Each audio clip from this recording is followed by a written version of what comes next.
할렐루야.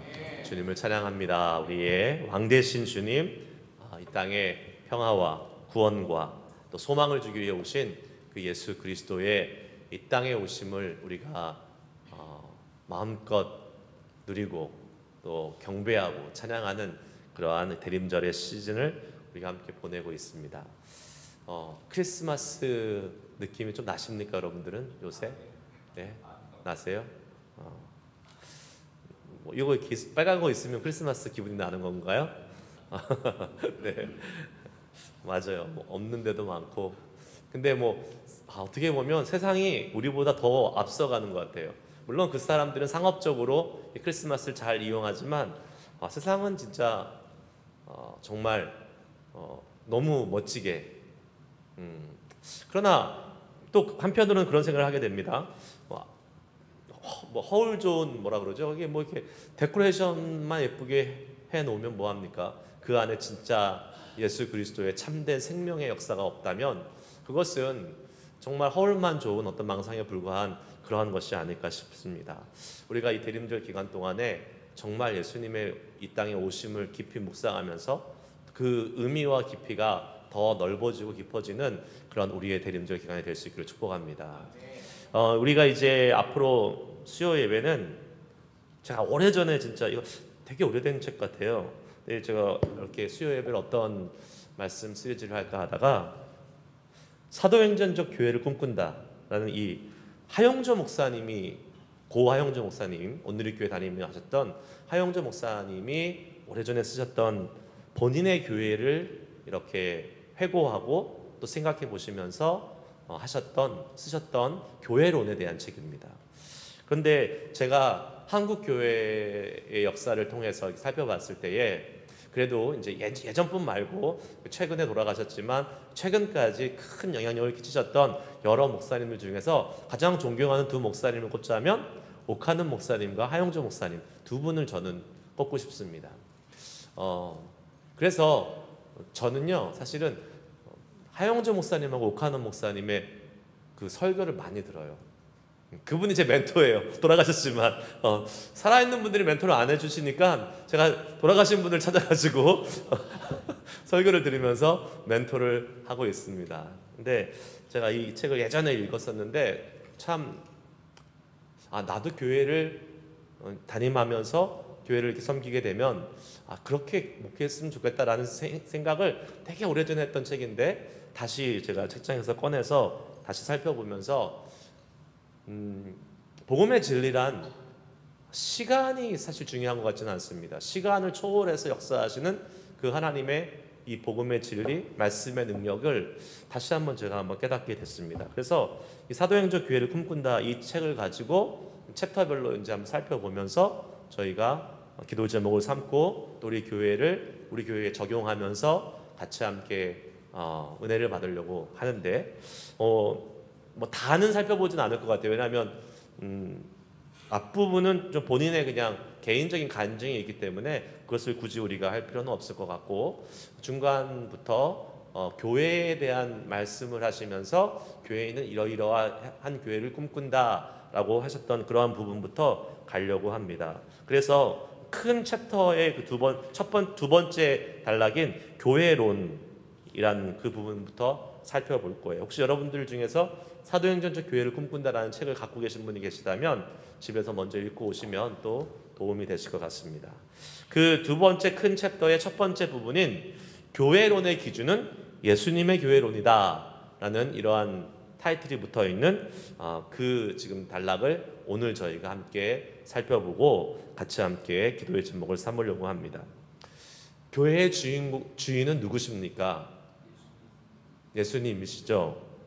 그런데 정말 교회의 주인은 예수님일까요? 예수님이 주인이라는 걸 다 알죠. 우리는 다 예수님이 주인이라고 얘기합니다. 그런데 정말 교회에서 예수님이 주인 대접 받고 계시냐는 것이죠. 물론 우리 교회는 예수님이 주인이시라고 이야기해야겠죠. 근데 정말 우리 교회 주인이 예수님이시냐고요. 정말.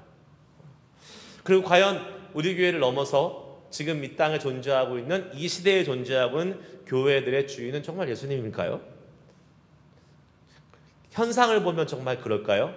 개념이 아니라, 컨셉이 아니라 정말 진짜 교회가 운영되는 모습, 또 교회가 나아가고 있는 모습이 예수님이 주인인 모습일까요? 세상 사람들에게 물어보십시오. 교회 안 되는 세상 사람들한테 물어보면 교회 주인은 누굽니까? 물어보면 뭐라 그래요? 목사라고 얘기합니다. 목사. 그래서 교회 안 다니는 사람은 교회 헌금 나면 다 목사가 가져가는 줄 알아요. 그렇게나 실제로 하고 그렇게 오해를 받으면 억울하지나도 않지. 예. 안 그렇잖아요. 근데 안 그런데 그렇게 세상 사람들한테는 인식이 되고 있으니까 억울해 죽겠어요. 좀 더 많이 가지고 그런 얘기라도 들으면 억울하지도 않을 텐데. 세상 사람들은 그렇게 생각해요. 교회 안에서는 어떻게 생각할까요? 요새는 교회에 이런 그 운동이나 아니면 그런 생각들이 많이 생겨났죠. 목사님 교회 주인 아니에요. 교회 주인은 성도예요. 교회 주인은 성도입니다.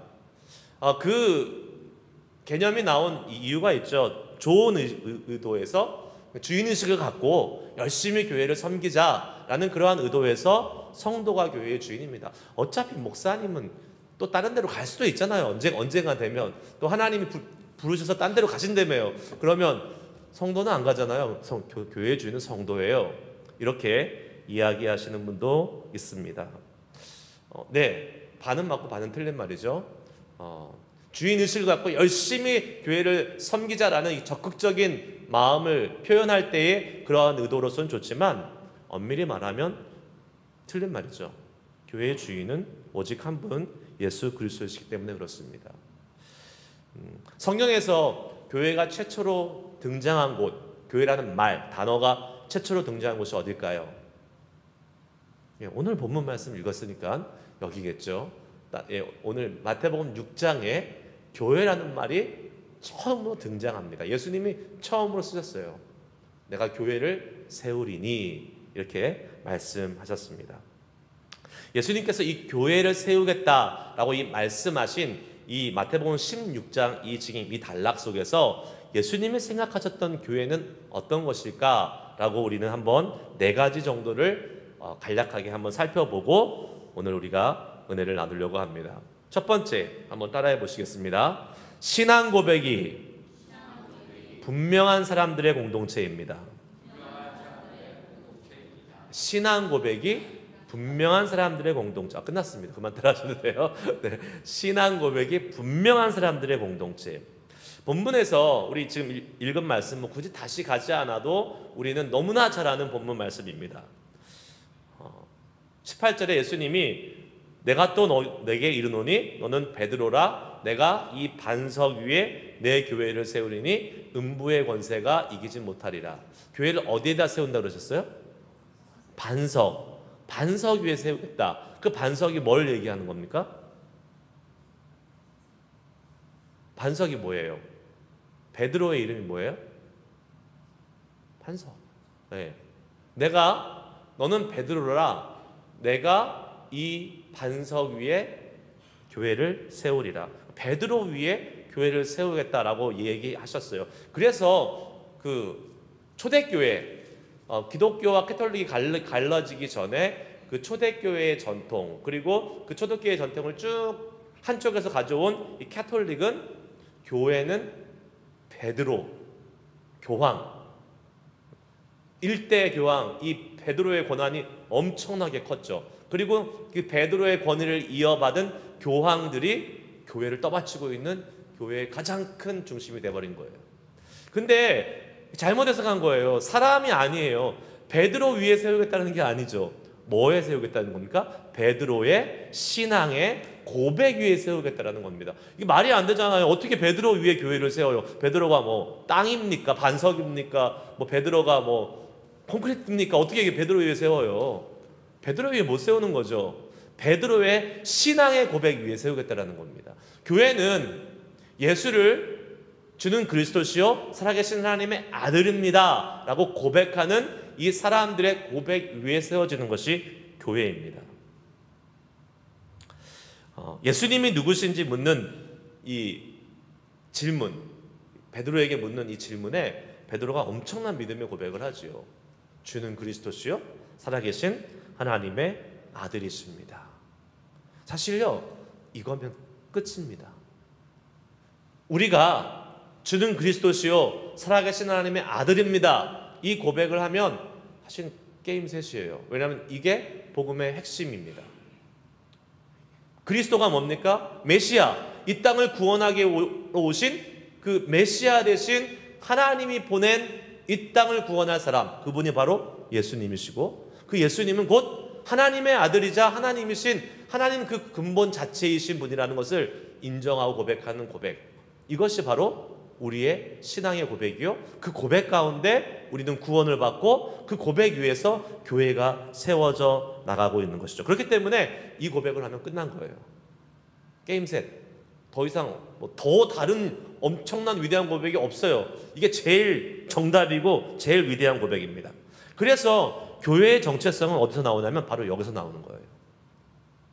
주는 그리스도시요 살아계신 하나님의 아들이십니다 라는 이 고백을 하는 신앙 공동체의 그 고백 위에서 교회의 정체성은 생겨나는 것입니다. 여러분, 교회가 좋은 일 많이 하죠.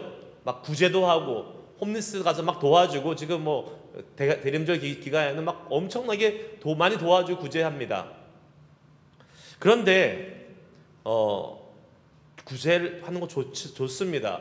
그러나 아무리 교회가 구제를 많이 해도, 아무리 좋은 일을 많이 해도 교회 안에 예수 그리스도에 대한 신앙의 고백이 정확하게 있지 않고 나가서 많이 하는 구제는 모래 위에 쌓는 집과 같은 것입니다.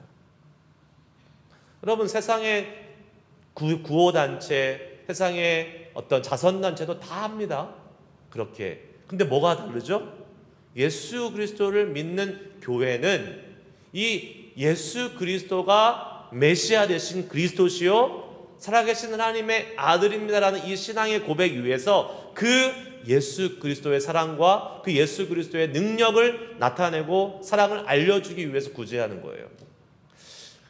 근데 많이 보세요, 여러분. 우리가 구제하러 나갈 때 그거 생각하고 나가는 적이 얼마나 될까요? 하긴 할 수 있겠죠. 그런데 그냥 많이 나가서 도와주기 바쁩니다. 홈리스 사역하면 음식 나눠주기 바빠요. 우리 안에 정말 이 예수 그리스도에 대한 이 확실한 믿음과 신앙을 가지고 그 사역을 하고 있는지를 우리는 항상 점검해 봐야 돼요.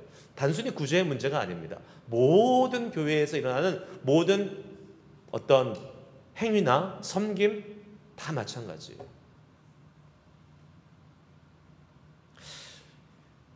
예수님이 하나님이 약속하신 메시아고 살아계신 하나님의 아들이십니다 라는 이 고백을 정말 제대로 진실되게 하면요, 그 안에서 감격하지 않을 수 없습니다. 왜냐하면 예수님이 너의 그리스도시요 너의 하나님의 아들이십니다가 아니잖아요. 내가 그렇게 고백하는 거잖아요. 나를 위한 그리스도 메시아, 그리고 나를 구원하러 오신 하나님의 아들, 그 고백을 하는데 우리 가슴 속에, 우리의 마음 속에 감격과 기쁨이 없을 수가 없는 거죠. 그러면 그 예수 그리스도에 대한 정확한 신앙의 고백을 하는 사람들이 하는 모든 구제와 봉사와 섬김은 세상에서 하는 아무런 그냥 단순한 인간적인 사랑으로 하는 그 인간적인 연민과 동정을 가지고 하는 그것과는 차원이 다를 수밖에 없는 것이죠. 교회는요, 이러한 신앙의 고백을 감격적으로, 기쁨으로, 감동적으로 할 수 있는 사람들이 중심이 되는 교회여야 되고, 또 그러한 사람들이 리더로 세워져야 되는 것입니다. 물론 교회에 불신자들이 와야 되죠. 구원받기 위해서 와야 되니까 불신자들이 와야 됩니다. 그리고 믿지 않는 사람들도 많이 와야 돼요. 그래서 여기 이렇게 다 믿음 좋은 사람들만 앉아있으면 사실 안 돼요. 그러면 그거 좀 약간 문제 있는 교회입니다.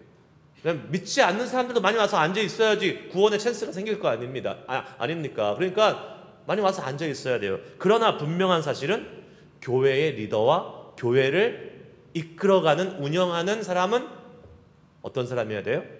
반드시 이 신앙의 고백을 정확하게 하고 그대로 살아가려고 노력하는 사람이 리더가 돼야 되는 것입니다. 이 책의 100페이지에 하영조 목사님이 이런 말씀하셨어요. 제가 그대로 인용한 겁니다. 잘못된 성도들이 교회 운영에 관여하는 것은 마치 몸 안에 병균을 가지고 있는 것과 똑같다라고 표현하셨어요. 잘못된 성도라는 말이 뭘까요? 예수님을 진짜 주는 그리스도시요 살아계신 하나님의 아들입니다라고 고백하지 못하는 사람은 잘못된 성도겠죠.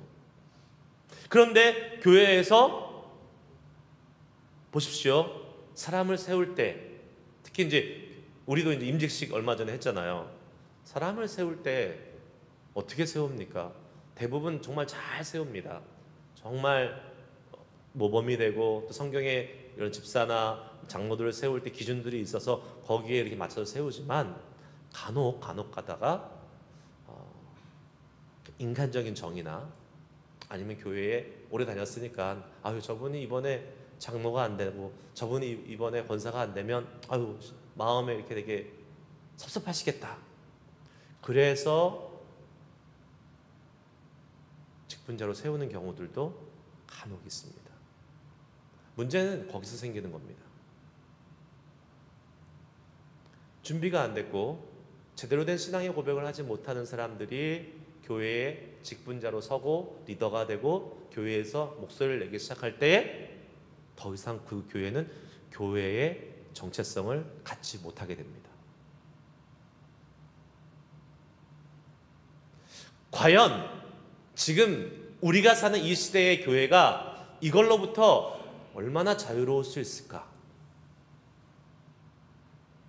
제가 말씀드렸죠. 대부분의 교회는 정말 잘 세우고 있겠죠. 그러나 다는 아니라고 생각합니다. 가끔 그런 분들을 만날 때가 있어요. 저분이 어느 교회 안수 집사래요. 저분이 어느 교회 장로님이래요. 근데 진짜 무늬만 안수 집사고 무늬만 장로예요.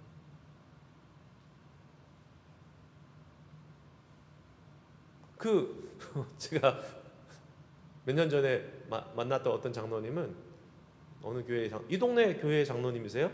장로님인데 제가 같이 섬기던 교회에 한 형제가 그분하고 계속 만나는데 자꾸 그 장로님이 술 먹으러 가자고 그 형제를 자꾸 계속 한잔하러 가자고 계속 그런대요.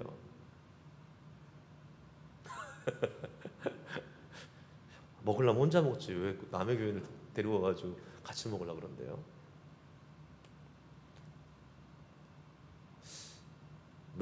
잘못된 거죠. 그래서 교회의 직분자를 잘못 세워서는 안 되는 것입니다. 교회 직분자는 제가 말씀드리지만 어렵게 세워야 돼요. 아주 까다롭게 세워야 돼요. 왜요? 그거 진짜 교회의 근간을 결정하는 아주 중요한 일이기 때문에 그렇습니다. 교회가 성장하고 부흥하기를 다 원하죠. 우리 다 원하잖아요. 간단한 길이 있습니다. 뭐예요? 신앙 고백이 분명한 사람들이 많아지면 되는 거예요.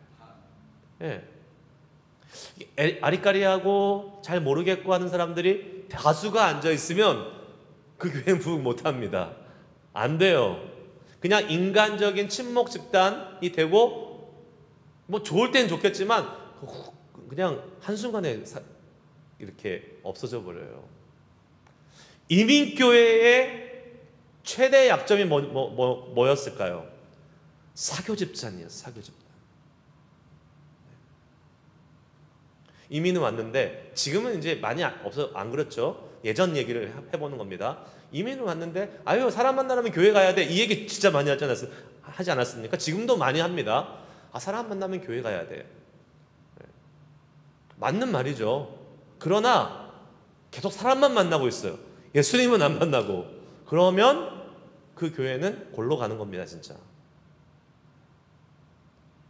우리가 진짜 예수님을 주는 그리스도시요 살아계신 하나님의 아들입니다 라고 이렇게 고백할 수 있는 사람들이 많아질 때에 교회가 부흥하고 성장할 수 있는 기초가 다져지는 거예요. 교회는 그러한 신앙 고백이 분명한 사람들의 공동체가 되야 될 줄 믿습니다. 두 번째, 따라해 보세요. 예수님이 주인이신 공동체. 서두에서 말씀드렸듯이 교회의 주인은 목사도 성도도 아닙니다. 예수님이 주인이세요. 그런데 한번 그거를 우리가 진짜 예수님이 주인인 것처럼 우리는 잘 교회를 이렇게 섬기고 운영하고 있는가? 어떻게 진단해 볼 수 있을까요? 교회에 처음 들어오는 사람한테 우리는 잘 몰라요. 우리는 이미 교회 안에 깊숙이 들어가 있잖아요. 잘 몰라요. 제가 작년에 이제 교회에 왔을 때에 제 눈에는 이것도 바꿔야 될 것 같고 이것도 바꿔야 될 것 같고 이것도 바꿔야 될 것 같고 너무나 많은데 저희 교회에 오래 다니신 우리 기존 이제 성도님들은 전혀 그거에 대해서 모르시더라고요. 왜요? 그냥 거기에 이렇게 쭉 젖어 있으니까 모르는 거예요. 우리는 사실 우리의 모습을 잘 못 봐요. 그러면 누가 볼 수 있을까요? 외부에서 온 사람들, 처음 온 사람들이 정확히 봅니다. 그 사람들의 눈이 정확해요. 우리는 몰라요. 팔은 안으로 오기 때문에 모릅니다. 새로운 초신자들이 우리 교회를 방문하고 우리 교회를 막 나오려고 하는 사람들이 우리 교회를 봤을 때에 그 사람한테 봐야 돼요. 우리 교회 주인은 누군 것 같아요? 한두 달 지난 사람한테 한번 물어봐야 돼요. 한두 달 다녀보시니까 우리 교회 주인은 누군 것 같아요? 그 사람 입에서 우리 교회 주인은 정말 예수님인 것 같아요. 이 말이 나와야 돼요. 저 열심히 하는 저 장로님이 조금 영향력을 행사할 것 같아요. 이런 말 나오면 안 되고 열심히 하는 저 목사님이 한 지분 많이 갖고 있는 것 같아요. 이런 말 나오면 안 돼요. 그 사람들이 새로운 사람들이 왔을 때 그들이 예수님을 느낄 수 있다면, 우리 교회를 통해서 예수님을 느낄 수 있다면, 그리고 우리 교회 성도들과 교제할 때에 그 성도들과의 사랑과 그 성도들과의 깊이 있는 펠로우십을 통해서 예수님을 만날 수만 있다면 그 교회는 은혜가 넘치는 교회가 될 것이고 성장하지 않을 수 없는, 부흥하지 않을 수 없는 교회가 될 수밖에 없다는 것입니다. 예수님을 느껴야 돼요. 예수님이 정말 이 교회의 주인이시구나, 이거를 느낄 수 있어야 돼요. 그래서 교회에서는 누구 얘기를 제일 많이 해야 돼요? 예수님 얘기 제일 많이 해야 돼요. 예수님 얘기를 제일 많이 해야 돼요. 골프 얘기 제일 많이 하면 안 돼요. 어디서 뭐가 싸네, 뭐가 세일을 하네, 이 얘기는 그냥 하지 말라는, 해야죠. 안 할 수는 없죠. 하지만 그거 가지고 모든 시간을 쓰면 안 됩니다. 내가 받은 은혜, 내가 만난 예수님, 내가 경험한 예수님, 그 예수님 얘기 많이 해야 돼요. 그래야 예수님이 주인 되시는 거예요. 교회가 예수님 중심으로 운영되고 돌아가면 되는 것입니다. 그런 의미에서 하용조 목사님이 가졌던 이 목회 철학 중에 하나는 교회를 깨끗하게 청소하고 교회를 가장 좋은 것으로 꾸며라 라고 목회 철학을 갖고 있었어요. 그 이유가 교회가 사치하자는 게 아니라 교회가 바로 예수님이 주인이시고 예수님이 계시는 곳이고 예수님이 머무시고 예수님이 대표하는 곳인데 교회가 내 집보다 못해서는 되겠냐? 라는 것이 이 하용조 목사님의 목회 철학이었어요. 물론 요새는 좀 거기에 대한 반발도 있습니다. 교회가 저렇게 삐까번쩍해야 돼? 그 말이 아니잖아요. 정말 교회를 소중하게 여기고 교회를 아끼고 교회에 좋은 것을 갖다 놓는 거예요. 제가 몇 번 말씀드렸잖아요. 제발 쓰던 거 교회 가져오지 마시라고. 교회에다 갖다 버리지 마시라고. 교회에다 갖다 버려요. 본인 입장에서는 쓸만하대요. 네. 수준을 좀 높이세요. 너무 수준이 낮아요. 아니에요. 쓰던 거는 그냥 저기 쓰던 거 받는 데 있잖아요. 어디 있어요? 굿일 설베이션 아미, 쓰던 거 받는 데 갖다 주세요. 교회는 쓰던 거 받는 데가 아니에요. 교회는 예수님이 받으시는데 그래도 쓰던 거라도 가져와서 감사하다, 예수님이 이러실 것 같지는 않아요. 좋은 거 갖다 드려야죠, 예수님한테.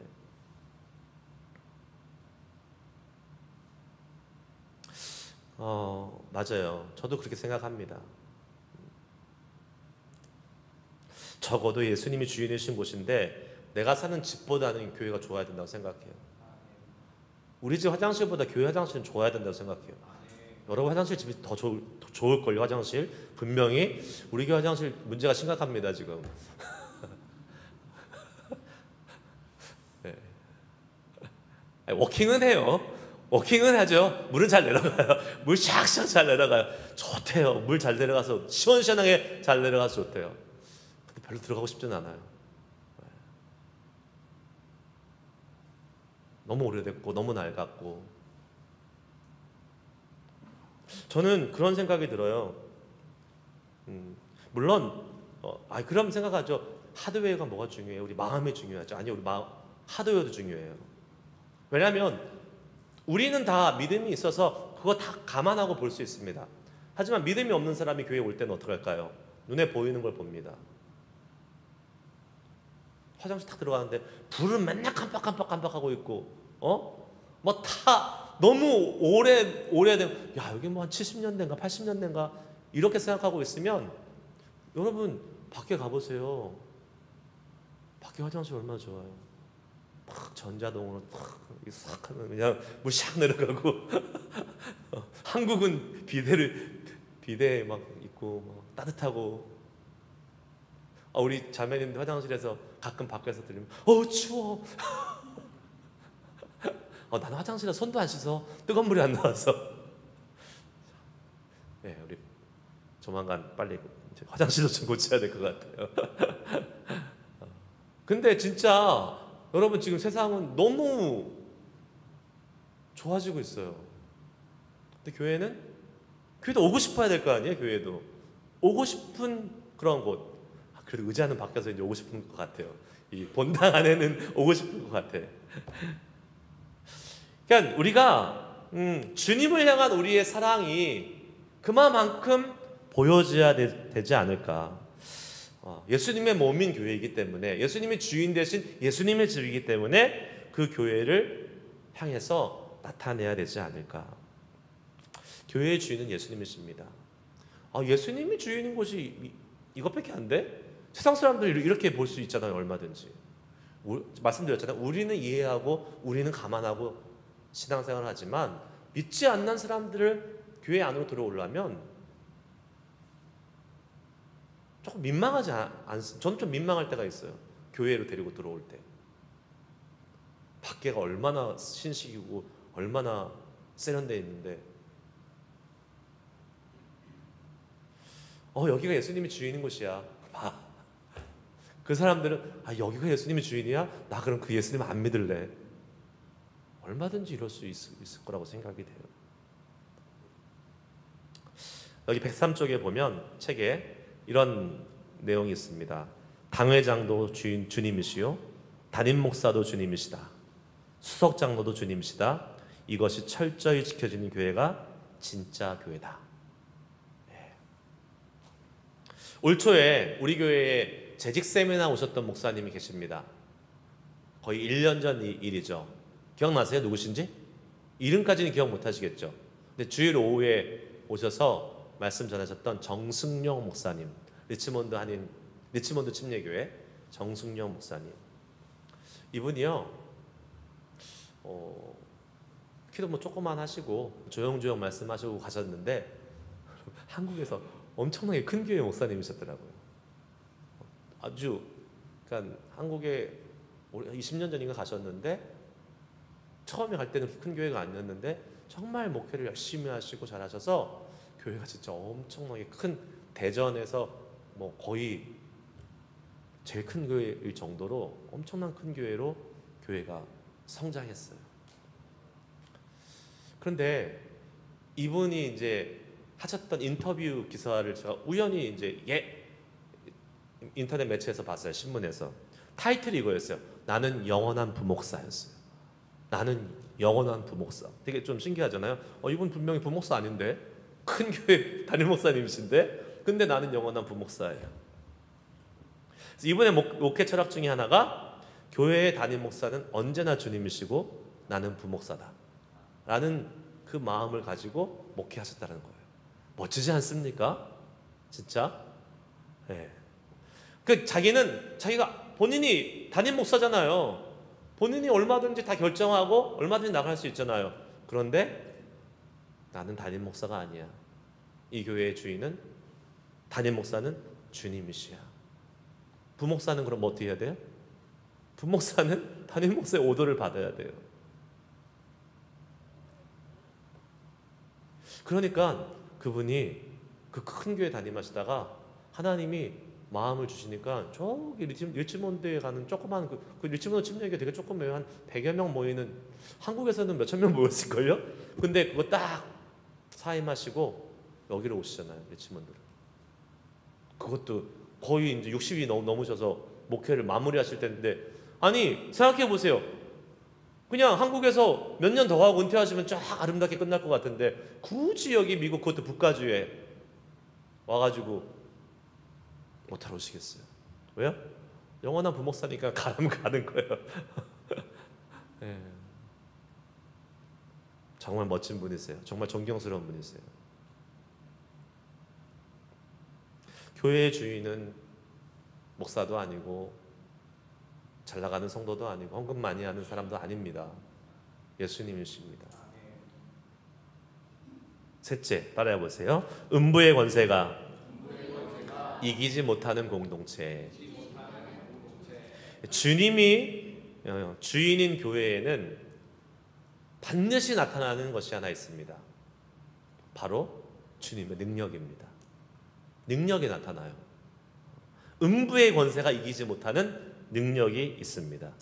음부의 권세라는 건 뭘까요? 세상의 권세를 말하는 것입니다. 세상의 권세, 마귀의 권세. 주님의 몸된 교회를 무너뜨리려고 하는, 성도들을 넘어뜨리려고 하는 사단과 마귀의 권세입니다. 자, 그런데 오늘 말씀에 다시 한번 읽습니다. 18절 읽습니다. 시작. 또 내가 내게 이르노니 너는 베드로라. 내가 내 이 반석 위에 내 교회를 세우리니 음부의 권세가 이기지 못하리라. 아멘. 음부의 권세가 못 이긴다 그러잖아요. 이기지 못한다 그랬어요. 그런데 음부의 권세가 이기는 경우가 있어요, 없어요? 실제로? 세상의 그 권세 앞에 교회가 지는 경우가 있어요, 없어요? 그럼 이거는 잘못된 말일까요? 아니죠. 성경은 1.1에게 오류가 없습니다. 그러면 뭘까요? 세상의 음부의 권세에 넘어가는 교회는 뭔가 잘못된 교회겠죠. 뭔가 문제가 있는 교회였겠죠.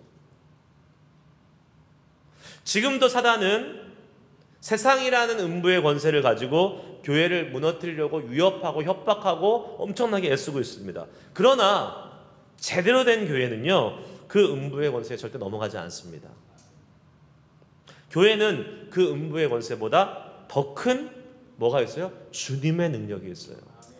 사단의 권세를 짓밟고 승리하신 예수 그리스도. 네. 사단은 발꿈치를 상하게 하지만 예수님은 머리를 으깨버리고 승리하신 그 주님 아니시겠습니까? 그렇다면 음부의 권세를 이기는 교회의 능력은 뭡니까? 뭐예요? 세상에 막 돈이 막 엄청나게 많은데 교회가 돈이 더 많아가지고 그냥 돈으로 싹 덮어버릴 수 있어요? 없어요? 안 되죠. 세상이 더 많아요. 세상에 엄청난 지식들 막 지금 뭐 AI 인공지능으로 막 하는데 교회에서 막 더 많이 열심히 공부하고 그 지식으로 이길 수 있어요? 없어요? 안 되죠. 못 이겨요. 물량적으로는 절대 안 됩니다. 물질적으로, 육신적으로, 돈으로 아무것도 안 돼요. 그럼 교회의 능력은 뭐가 있어요? 영적인 능력. 영적인 능력이 있잖아요, 교회는. 그 영적인 능력이 세상의 모든 능력을 이길 수 있다고 말씀하고 있는 겁니다. 영이 육을 이기는 거예요. 영적인 것이 돈을 이기고, 영적인 것이 지식을 이기고, 영적인 것이 권력을 이기는 겁니다. 그 확신을 가지고 나아간다면 세상에서 우리는 절대로 지지 않습니다. 그런데 교회가 이 영적인 능력을 잊어버리니까 세상에 지는 거예요. 성도도 마찬가지입니다. 성도가 직격탄이죠. 나가면 교회 성도가 밖으로 나가면 진짜 몸으로 체험하는 것이 바로 이런 것들 아니에요. 돈, 권력, 뭐 지식, 명예, 이거 다 몸으로 맡고 있잖아요. 맞아요. 다 맞아요. 근데 이거를 이길 수 있다라고 얘기하는 거예요. 우리는 다 교회잖아요. 하나님이 거하시는 거룩한 성전의 교회로서 그 수많은 그 도전 앞에서 우리가 이길 수 있다고요. 뭘로요? 내가 돈을 더 많이 벌어서 이길 수 아니에요. 영적인 권세와 능력으로 이길 수 있어요. 아무리 돈 많은 사람이 내 앞에 와서 막 그냥 돈 가지고 장난을 쳐도 돈을 돌보듯이 보면 되는 거잖아요. 네? 안 통하는 거예요. 그 사람이 아무리 나한테 와서 뭐 위협을 하고 협박을 하고 공갈을 해도 그게 나한테 중요하지 않으면 안 통하는 거죠. 더 중요한 게 있어. 더 가치가 있고 더 소중한 거 있어요. 진짜 그게 더 소중한 거예요. 그 영적인 능력은 무엇으로 세워집니까? 그 영적인 능력은 뭘로 만들어져요? 영적인 방법으로 만들어져요. 기도하고 말씀 봐야 돼요. 기도하고 말씀 보고 성령의 능력을 계속해서 우리 가운데 사모하고 추구하고 나아가고 십자가의 능력, 복음의 능력 계속해서 우리 가운데 품고 나아가면서 우리의 영혼이 무장되고 우리의 영혼이 성령으로 충만해져서 그까짓 것 세상의 것들은 전혀 뭐 두렵지도 않고 걱정도 안 되고 하는 그러한 딱 이 훈련된 성령 충만한 그리스도인들이 되어 있으면 우리에게는 음부의 권세 절대로 워킹 못합니다. 교회가 갖고 있는 사랑과 용서의 능력, 이거 다 영적인 겁니다. 물질적인 것 아무것도 없어요. 그것을 우리가 키워갈 수 있다면 교회의 그 능력 앞에 음부의 권세는 절대로 아무런 능력을 발휘하지 못하게 됨을 믿으시기 바랍니다. 여러분, 이건 교회만의 문제가 아니에요. 성도도 똑같습니다. 성도도 영적으로 우리가 정말로 제대로 딱 이러한 이 하나님의 말씀과 기도의 능력, 십자가의 복음의 능력, 성령의 충만함, 사랑과 용서 이런 것들로 가득 차 있으면요, 세상에 나가서 그 세상에 어떠한 권력 있는 힘 있는 사람이 내 앞에 와서 이야기한다 할지라도 절대로 쫄지 않습니다. 주눅들지 않아요. 내가 더 소중하고 내가 더 위대한 걸 갖고 있는데 왜 쩝니까? 안 쫄죠. 네 번째 마지막 따라해 보십시오. 천국 열쇠를 소유한 공동체. 19절 말씀 같이 읽습니다. 시작. 내가 천국 열쇠를 내게 주리니 내가 땅에서 무엇이든지 매면 하늘에서도 매일 것이요 내가 땅에서 무엇이든지 풀면 하늘에서도 풀리리라 하시고. 아멘.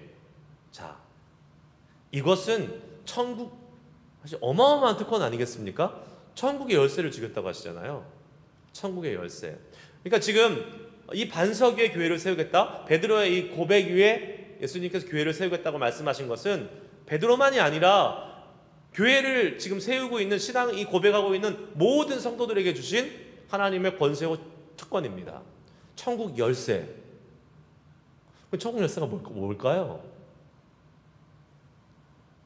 하용조 목사님 이걸 이렇게 해석하더라고요. 천국 열쇠, 바로 복음의 능력으로 천국에 들여보낼 수 있는, 전도할 수 있는 전도의 비밀, 전도의 힘이 바로 우리 모든 성도들에게, 교회들에게 주어졌다는 것입니다.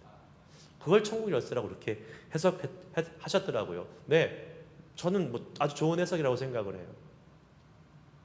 뭐 천국의 열쇠가 뭐 마치 내가 모든 것을 다 얻어내는 그 비밀 창고, 보물 창고를 여는 그거, 그렇게 해석하면 좋겠지만 안 그럴 수도 있어요. 그건. 근데 분명한 거는 천국의 열쇠라는 것은 천국에 들어가지 못하는 사람을 문을 열고 들어가게 만드는 이 전도의 비밀, 전도의 능력, 이것을 내게 주겠다.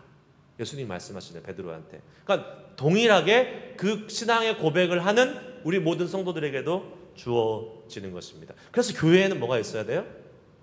새로운 사람, 천국에 들어가는 새로운 영혼들이 계속 나타나야지 그 교회가 제대로 된 교회인 것입니다.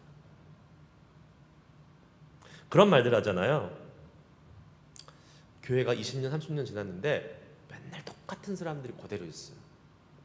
아니 20년, 30년 얘기할 필요 없이 2년, 3년만 똑같은 사람이 계속 있어도 그 교회는 엄청 우울합니다. 엄청 우울해요. 여러분 생각해 보세요. 매주 만났는데 매주 똑같은 사람을 매주 52주 똑같이 봐요. 2년, 3년도 안 걸릴걸요? 한 6개월만 그렇게 봐도 되게 지루하고 그러지 않을까요? 그런데 가끔씩 이렇게 한두 명씩 새로운 사람들이 와요. 그럼 어떻게 됩니까? 그 교회는 뭔가 모르는 이상한 에너지가 생겨요. 그 새로운 사람이 옴으로 인해서 교회에 활력이 생기고 다이나믹이 생깁니다. 이것이 전도의 힘이에요. 제가 다시 말씀드립니다. 전도는 결국은 누굴 위해서 하는 거예요? 나를 위해서 하는 거다. 우리가 전도하면 내가 살아요. 우리가 전도하면 내 교회가 살아요. 전도 안 하면 내 교회가 힘이 빠지고, 전도 안 하면 내 교회가 맨날 우울해.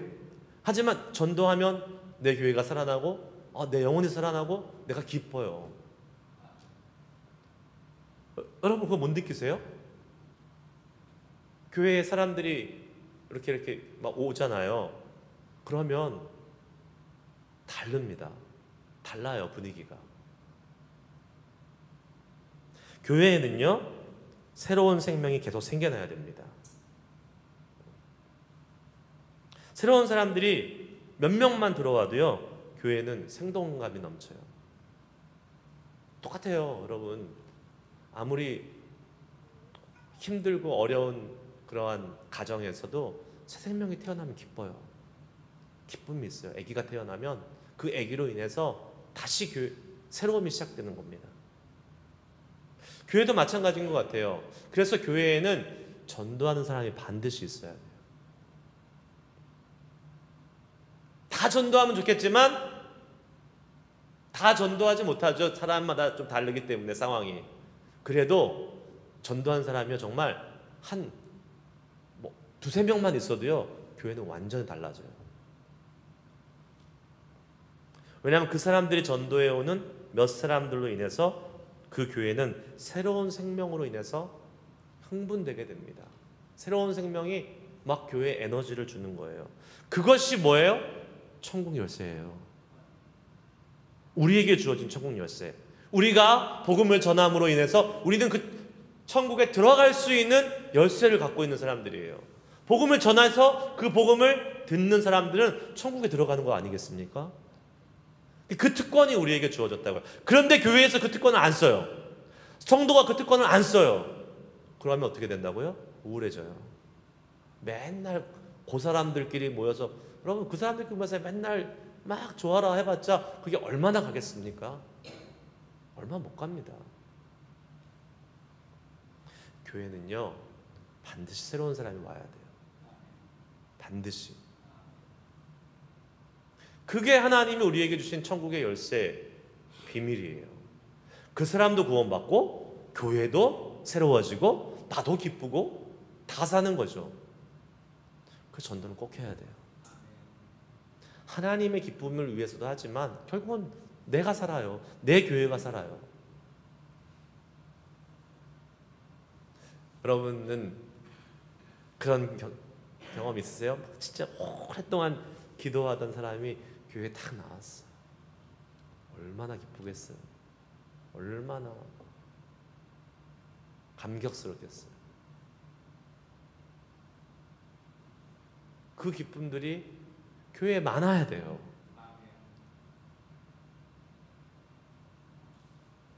저는 그런 교회가 됐으면 좋겠어요. 저희 교회가. 아우 저는 없어요. 다 내 주변 다 믿는 사람이야. 아니라고요. 믿는 사람만 있지 않아요. 안 믿는 사람 분명히 있어요. 있어요. 특히 이 지역에 살면 없을 수가 없어. 베이에리아에 살면 다 있어요. 없을 수가 없어.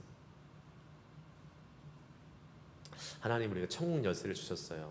전도의 비밀, 복음의 비밀을 우리에게 허락해 주셔서 그 전도를 통하여 천국에 들어보낼 수 있는 그 열쇠를 우리가 갖고 있다니까요. 얼마나 큰 특권입니까? 한 영혼, 지옥에 갈 영혼을 천국으로 옮길 수 있는 그 열쇠를 우리에게 주셨다고요. 그 열쇠를 가지고 사용해야죠. 계속 따야죠. 들어오고 안 들어오고는 그 사람의 문제예요. 문은 열어줄 수 있잖아요, 우리가. 야, 열렸어. 들어와. 열어놨어. 내가 열어놨어. 복음을 전하는 게 여는 거죠. 야, 내가 열어놨어. 들어와. 자기가 안 들어오고 버티면 어쩔 수 없는 거예요. 하지만 우리가 그 열쇠를 우리에게 주셨으니까 열 수 있는 거잖아요. 들어가면 대박이죠. 그 사람만 대박이 아니라 그 영혼이 구원받는 것을 본 우리 안에 엄청난 큰 기쁨이 있고, 또 그 사람으로 인해서 교회가 새로워지고, 진짜 교회가 교회다운, 또 교회가 정말로 이 땅을 영향을 줄 수 있는 그런 능력의 교회가 될 수 있을 줄 믿습니다. 기도하시겠습니다.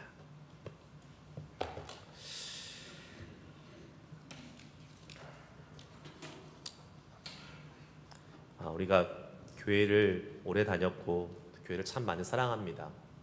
그런데 정말 이 교회의 주인 되신 예수님, 그 주님이 정말 우리 교회의 주인